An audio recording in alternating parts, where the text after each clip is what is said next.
"Who did this to you?" 4 words that shattered the night. His most trusted bodyguard stumbled in bleeding, refusing to speak. Someone had crossed a line they couldn't uncross. By dawn, he'd torn through the underworld hunting for answers, only to discover the attacker was closer than anyone imagined. If you're new here, subscribe and comment your location. Now let's begin. "Who did this to you?" The words came out soft, too soft, the kind of soft that made grown men check the exits. Dante Morty sat behind his desk, fingers pressed together like he was praying. But he was. Men like him didn't pray. They made other people pray. The woman standing in front of him swayed.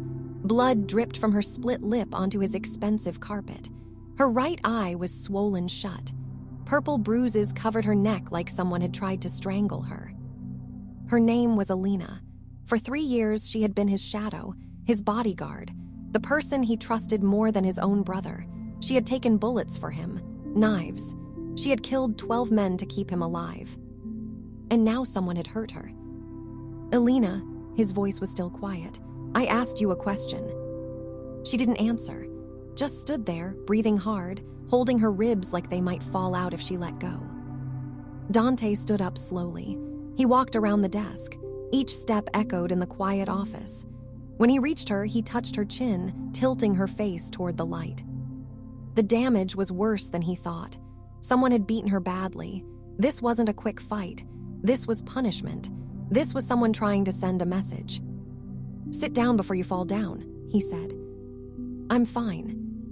"You're bleeding on my floor. Sit." She sat, not because she wanted to, because her legs gave out. Dante poured whiskey into 2 glasses. He handed her one. She drank it in one gulp, then winced as the alcohol hit her split lip. "Start talking," he said. "It's handled." "Does it look handled to you? You can barely stand." "I said it's handled." Dante's jaw tightened. He wasn't used to people refusing him, especially not Alina. She never refused him anything. "Someone put their hands on you," he said. "Someone hurt you. That means they disrespected me. That means they die. So I'll ask one more time, who did this to you?" Alina looked at the floor. Blood dripped from her nose onto her shirt. "You don't want that war," she whispered. Those 5 words changed everything. Dante went very still. "What war?" "Just let it go."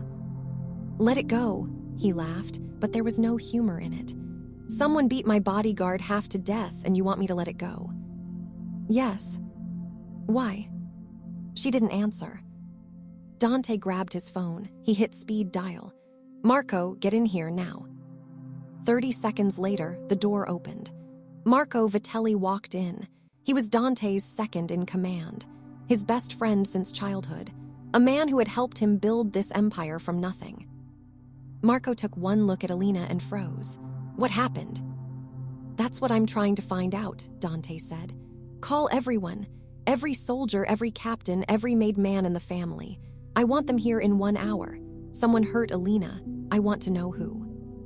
"Boss, wait." Alina tried to stand but fell back into the chair. "You're done talking," Dante said. "You had your chance, you wouldn't tell me, so now I find out my way." He walked to the window.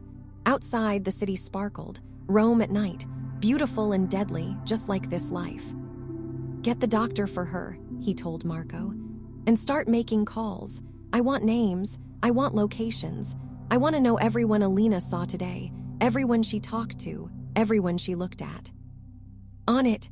Marco pulled out his phone and left. Dante turned back to Alina. She was crying now, silent tears running down her bruised face. "Why are you protecting them?" he asked. "I'm protecting you." "From what?" "From yourself." That made him angry, really angry, the kind of angry that made his vision go red. "Do you think I need protection? Do you think I can't handle whatever comes?" "It's not about handling it. It's about what it will cost." "I don't care about cost." "You will." The door opened again. This time it was Dr. Russo carrying his medical bag. He was their family doctor, the kind who didn't ask questions and didn't report gunshot wounds. "Out," he told Dante. "I need to examine her." I'm staying. Then turn around. She needs privacy. Dante turned to face the window. Behind him, he heard Alina hiss in pain as the doctor worked. 3 broken ribs, Dr. Russo said after a few minutes. Possible concussion, extensive bruising. Whoever did this knew what they were doing. This wasn't random violence. This was calculated. Can she talk? Dante asked. She shouldn't. She needs rest. That wasn't my question. Yes, she can talk. Dante turned around. Dr. Russo was wrapping Alina's ribs with white bandages. Her shirt was off. Dante could see the full extent of the damage, every bruise, every cut, every mark. Someone was going to die screaming for this. Give us the room, he told the doctor. She needs to go to the hospital. She'll go when I say she goes. Get out. Dr. Russ grabbed his bag and left without another word. Smart man.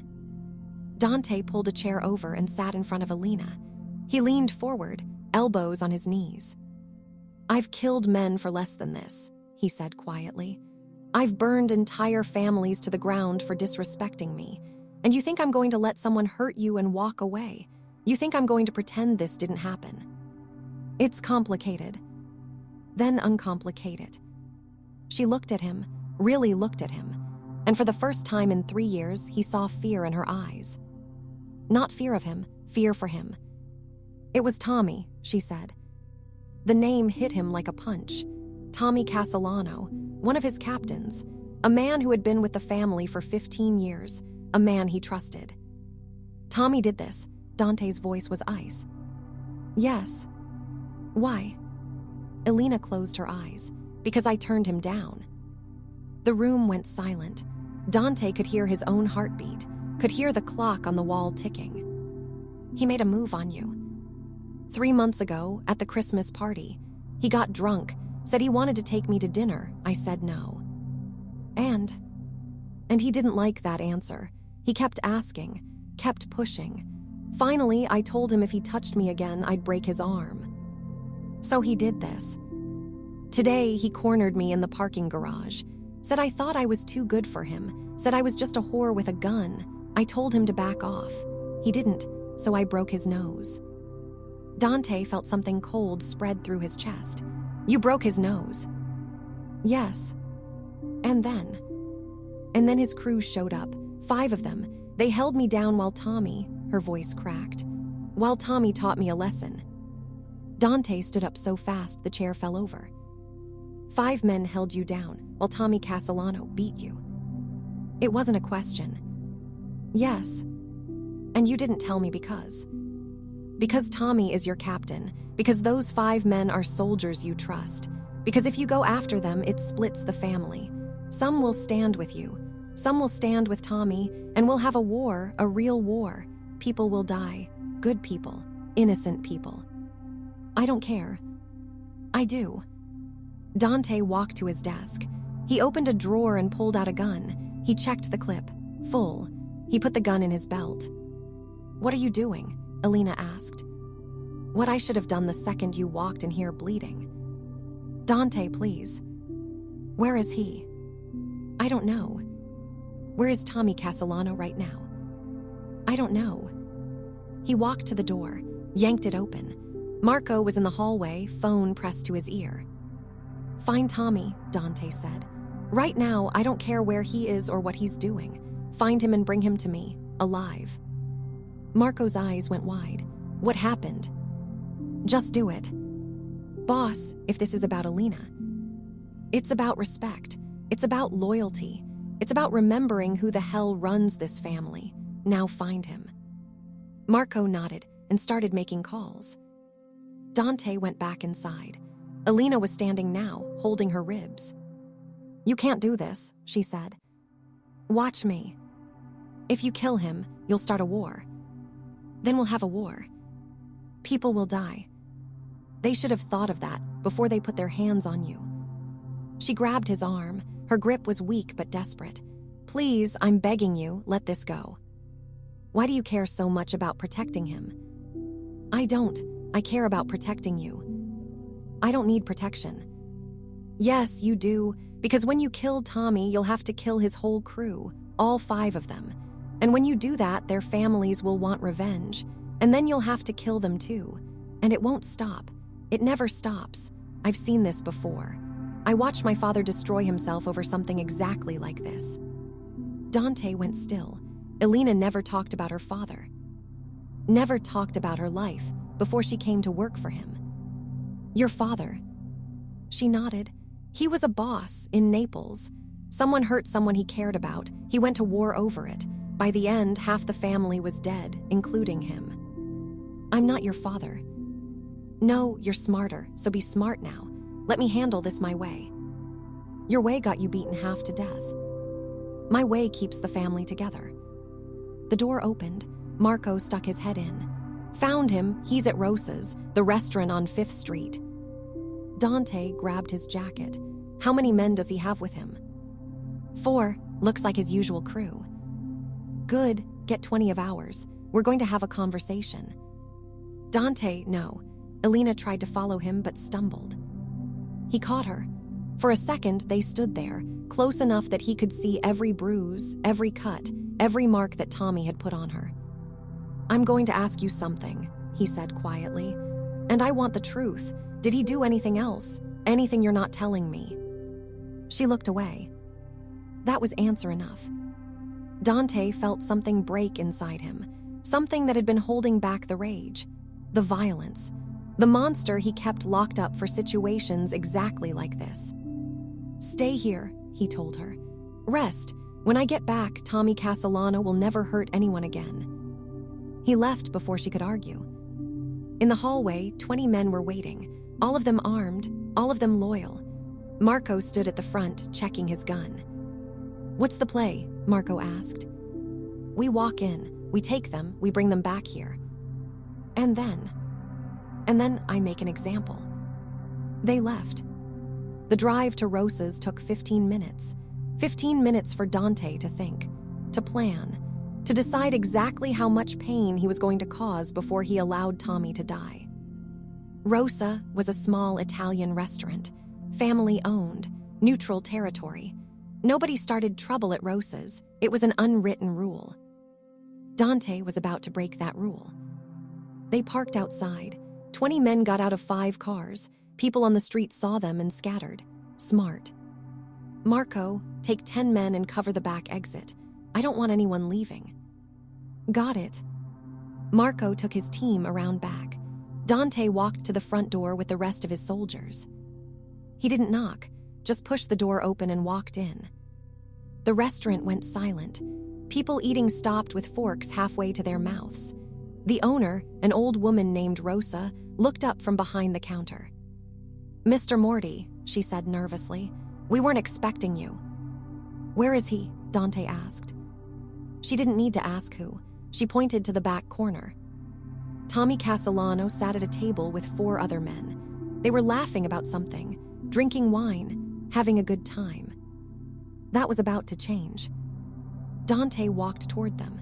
His men spread out, blocking the exits, their hands on their guns. Tommy saw him coming. The smile fell off his face.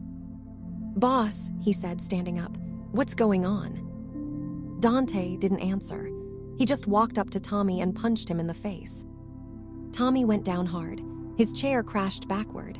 Blood poured from his nose. The 4 men at the table jumped up, reached for their guns, but Dante's soldiers already had theirs out. Don't, Dante said quietly. They froze. Tommy tried to get up. Dante kicked him in the ribs, hard. Tommy gasped and curled into a ball. You want to hit women? Dante asked. You think that makes you tough? Boss, I don't know what you're talking about.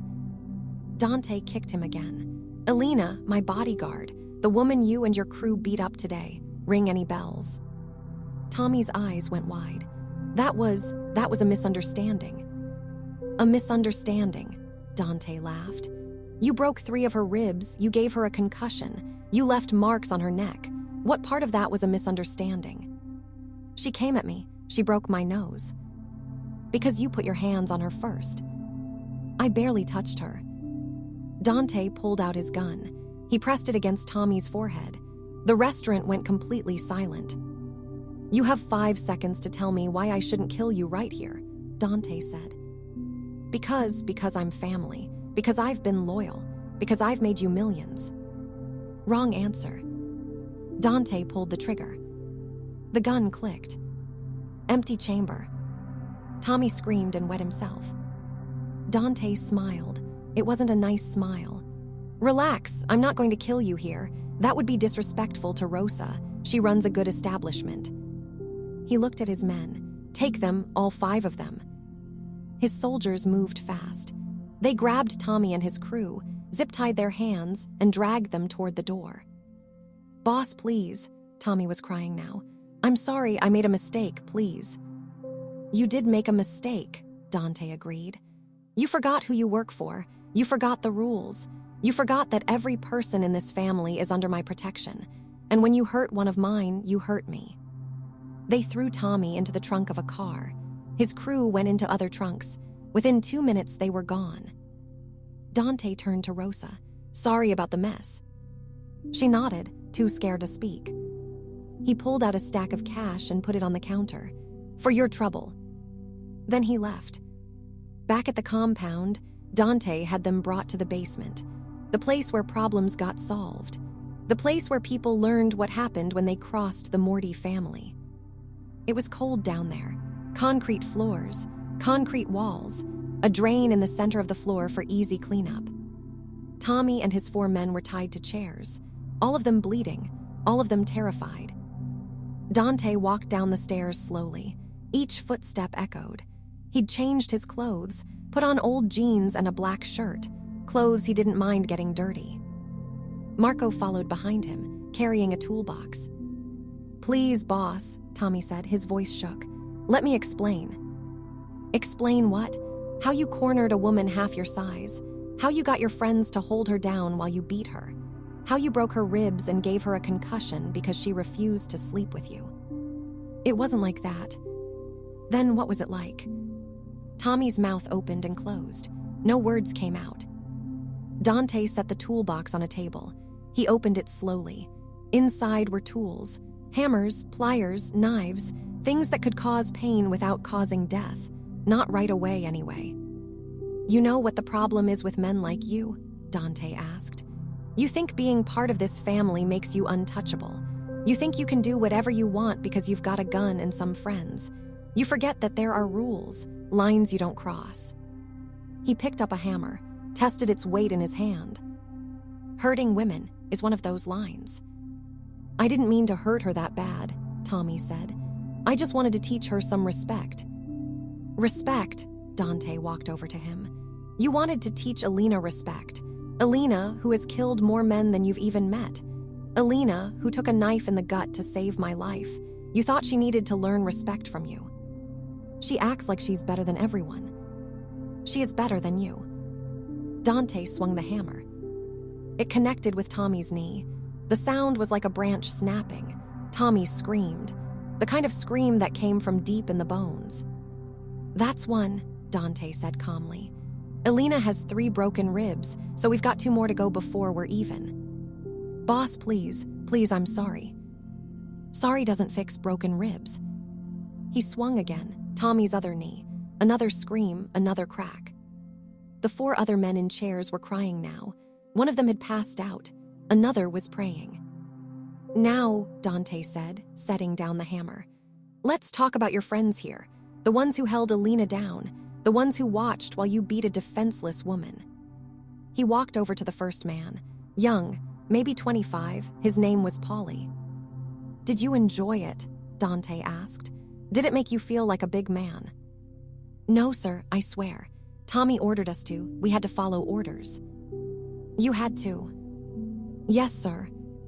"And if Tommy ordered you to jump off a bridge, would you do that too?" I don't know. Let me help you figure it out." Dante picked up a pair of pliers. He grabbed Paulie's hand and positioned the pliers around his pinky finger. Wait, please. This is what happens when you follow bad orders," Dante said. He squeezed. Paulie's finger broke.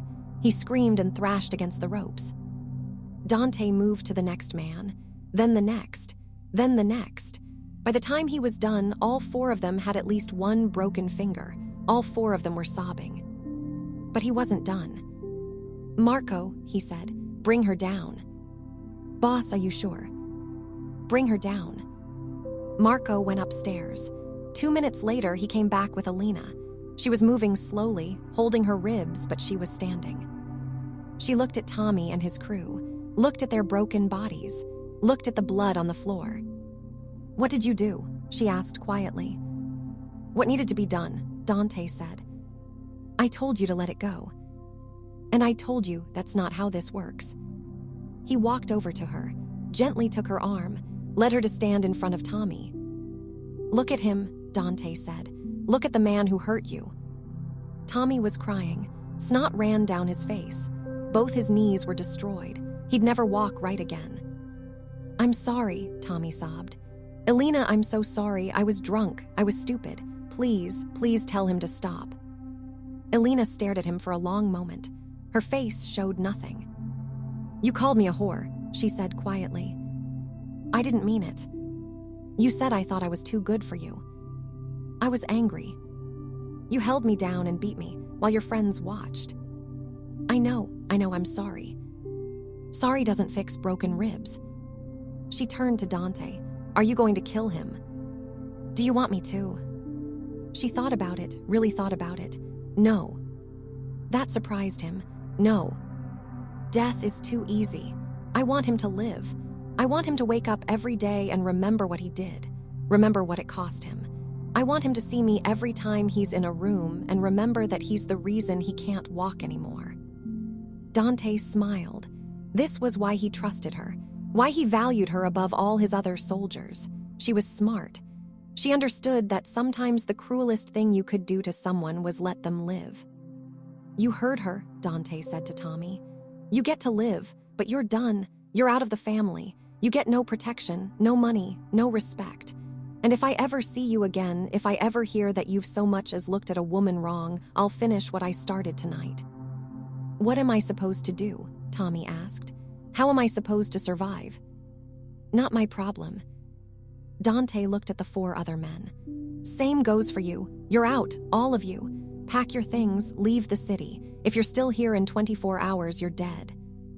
He turned to Marco. "Get them out of here, dump them at the hospital. Let the doctors fix them up, on their own dime." Marco nodded and started cutting them loose. Dante took Alina's arm and led her upstairs, away from the blood, away from the screaming, back to his office where the air was clean and the world made sense. He poured her whiskey. She drank it slowly this time. "You shouldn't have done that," she said.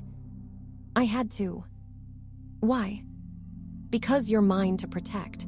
Because that's what it means to be part of this family. We take care of our own. I'm your employee, your bodyguard, not your responsibility. You're more than that." The words hung in the air between them, heavy, full of meaning. Alina looked at him, really looked at him. "What am I to you, Dante?" He thought about lying, about keeping the wall up between them, the professional distance that made this life easier. But he was tired of lying, tired of pretending. "You're the person I trust most in this world," he said. "The person I would burn down the city for. The person who makes me want to be better than I am." "Dante, I know it's complicated. I know you work for me. I know there are rules about this kind of thing, but I don't care anymore. Watching you walk into my office bleeding, knowing someone had hurt you, knowing I wasn't there to stop it, it broke something in me, something I didn't know could break." Alina set down her glass. She stood up, wincing as her ribs protested. She walked over to him, stood so close he could smell her perfume under the blood and sweat. "You're an idiot," she said. "Probably. You started a war over me." "Yes." "You tortured 5 men." "Yes." "You kicked one of your captains out of the family." "Yes." "Why?" "Because they hurt you. Because nobody gets to hurt you and walk away. Because you're mine, Alina, and I protect what's mine." She kissed him. It wasn't gentle. It wasn't soft. It was desperate and angry and full of 3 years of buried feelings. When they broke apart, both of them were breathing hard. "This is a bad idea," she said. "I know. It breaks every rule in the book. I know. People will talk. They'll say I slept my way into your protection. Let them talk. I'll kill anyone who says it to your face." She laughed, then winced. "Don't make me laugh, my ribs." "Sorry." She touched his face. Her fingers traced the line of his jaw. "You really would have killed them all for me." Without hesitation. Even if it meant war. Even then. "You're crazy. Only about you." She kissed him again, softer this time, sweeter. When they finally pulled apart, the sun was starting to rise outside the windows. The city was waking up. People going to work, living their normal lives, completely unaware that tonight in this office something had changed. "What happens now?" Alina asked. Now you rest, you heal. And when you're better, we figure out what this is, what we are." "And the family, what do we tell them?" "The truth, that you're not just my bodyguard anymore, that you're under my personal protection, that anyone who touches you answers to me directly. They'll think I'm your mistress. They'll think what I tell them to think." She smiled. "You really are crazy. Only about you." The door opened. Marco walked in, then froze when he saw them standing so close together. Boss, sorry, I can come back." "What is it?" Dante asked, not moving away from Alina. "Word's already spreading. About Tommy. About what you did. Some of the captains are asking questions. They want to know why you went so hard over a bodyguard. Tell them the truth." "Which is?" "That Alina is family. That she's under my protection. That what happened to Tommy happens to anyone who forgets that." Marco looked between them, then he smiled. "About damn time." "What?" Dante asked. "Boss, everyone's known for months. The way you look at her, the way you trust her, the way you lose your mind when she's in danger. We've been taking bets on when you'd finally admit it." Alina laughed, then grabbed her ribs. "Ow, stop making me laugh." "Who won the bet?" Dante asked. "Vinny. He said it would take something big, something that pushed you over the edge. Guess he was right." "How much did he win?" $3,000. "Tell him I'm taking half for emotional distress." Marco grinned. "Will do, boss." He left, closing the door behind him. Dante turned back to Alina. She was smiling despite the pain, despite the bruises, despite everything that had happened. "So everyone knew?" she asked. "Apparently. And you were the only one who didn't realize it." "I realized it. I just didn't want to admit it." "Why not?" "Because admitting it made it real, made it something I could lose." "You won't lose me." "You don't know that." "Yes, I do, because I've had 3 years to leave, 3 years to walk away, 3 years to find a safer job with a saner boss, and I'm still here." "Why?" She touched his face again. "Because I love you, you idiot. I've loved you since the first time you took a bullet meant for me and then yelled at me for not pushing you out of the way fast enough. I've loved you through every war, every fight, every impossible situation. And I'll keep loving you until the day I die." Dante felt something in his chest crack open. Something warm and terrifying and completely outside his control. "I love you too," he said. The words felt strange in his mouth. Foreign, he never said them before, not to anyone. But they felt right. She kissed him again, and this time he kissed her back like a man who just found something worth dying for. Outside, the city continued to wake up. News of what had happened to Tommy spread through the underworld like wildfire. Some people were angry, some were scared, some were relieved that someone had finally done what needed to be done. But everyone understood the message. Don't touch what belongs to Dante Morty. Don't hurt his people. Don't cross the lines. Or you'll learn what it means to face a man who loves without limits and kills without mercy. Over the next few days, things settled. 3 of Tommy's crew left the city. The 4th tried to stay and talk trash about Dante at a bar. He was found in an alley the next morning with a broken jaw and a note pinned to his chest that said, "Last warning." He left town that afternoon. Tommy himself disappeared. Rumor was he went to Naples, lived in a tiny apartment, walked with a cane, worked odd jobs for cash, a broken man living a broken life. Elena recovered slowly. Her ribs healed, her bruises faded, but she never forgot what Dante had done for her, never forgot that he'd been willing to start a war, to tear apart his own organization, to burn it all down. All for her. 2 months later, she moved out of her apartment and into his house, not as his bodyguard, as his partner, his equal. The family accepted it faster than either of them expected, maybe because they'd already known. Maybe because they could see that Dante was different with her, calmer, more focused, less likely to make impulsive decisions. She made him better, and he made her feel safe. One night, as they sat on his balcony overlooking the city, she asked him a question. "Do you regret it?" "Regret what?" "What you did to Tommy, how hard you went." Dante thought about it, really thought about it. "No," he said finally, "I don't. He crossed a line. He hurt someone I love. He deserved everything he got, maybe more. Even though it could have started a war. Even then." She leaned her head on his shoulder. "You're a dangerous man, Dante Morty. Only to people who threaten what's mine. And what's yours. You, this family, this life we've built. In that order. In exactly that order." She smiled. Good answer. They sat in comfortable silence, watching the city lights twinkle below them. Somewhere down there, people were living normal lives, going to work, raising families, never knowing that above them, a monster and his angel were building something beautiful out of blood and violence. "I have a question," Dante said. "What?" "That night, when Tommy hurt you, why did you fight back? You could have just walked away, called for help, but you broke his nose, you made it worse. Why?" Elena was quiet for a long moment. "Because I wanted him to know," she said finally. "I wanted him to know that I wasn't weak, that I wouldn't just take it, that even if he hurt me, even if his friends helped him, I would still fight back. I would still make him bleed." "You're incredible." "I'm stubborn." "Same thing." She laughed, then turned to look at him. "Can I ask you something?" "Anything." "When you walked into that restaurant, when you saw Tommy sitting there laughing with his friends, what were you thinking?" Dante remembered that moment. The rage, the cold clarity, the absolute certainty of what he was about to do. "I was thinking that he was a dead man," he said honestly. "That nothing and no one was going to stop me from making him pay.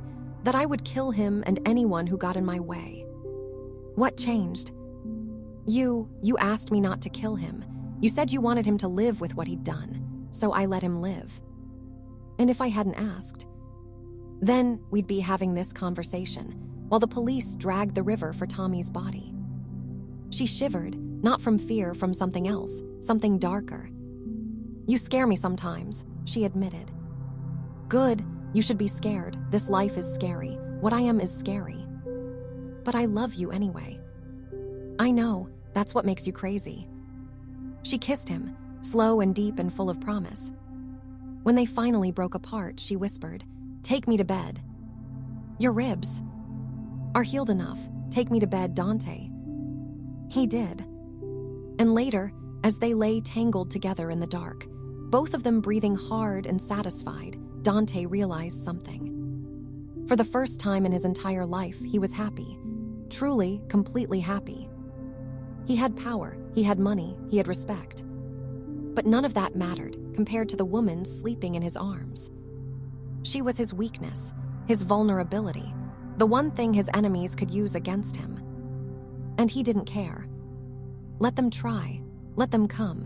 He would face down the entire world if it meant keeping her safe. Because love, real love, was worth any war. Worth any price. Worth everything. "I love you," he whispered to her sleeping form. She stirred, smiled without opening her eyes. "I know, you showed me. I'll keep showing you, every day, for the rest of our lives." "Good." She fell back asleep. Dante lay awake, watching her breathe, watching the moonlight paint shadows across her face. And he made a promise to himself. No one would ever hurt her again. No one would ever make her bleed. No one would ever touch what was his. Because he was Dante Morty, and he protected what he loved with everything he had. Even if it meant becoming a monster. Especially if it meant becoming a monster. The sun rose slowly over Rome. Another day in the Eternal City. Another day in a life built on violence and loyalty and love. And in a penthouse high above it all, a mafia boss held the woman he loved and knew that he would do it all again. Every punch, every broken bone, every threat. All of it. Because when someone asked, "Who did this to you?" the answer should always be followed by justice. Swift, brutal, absolute. That was the code. That was the law. And Dante Morty never broke his word. Thank you for watching this story until the very end. Now I want to ask you something. If someone you loved was hurt, how far would you go for revenge? Would you risk everything like Dante did? Drop your answer below and tell me where you're watching from. Subscribe for more intense mafia stories.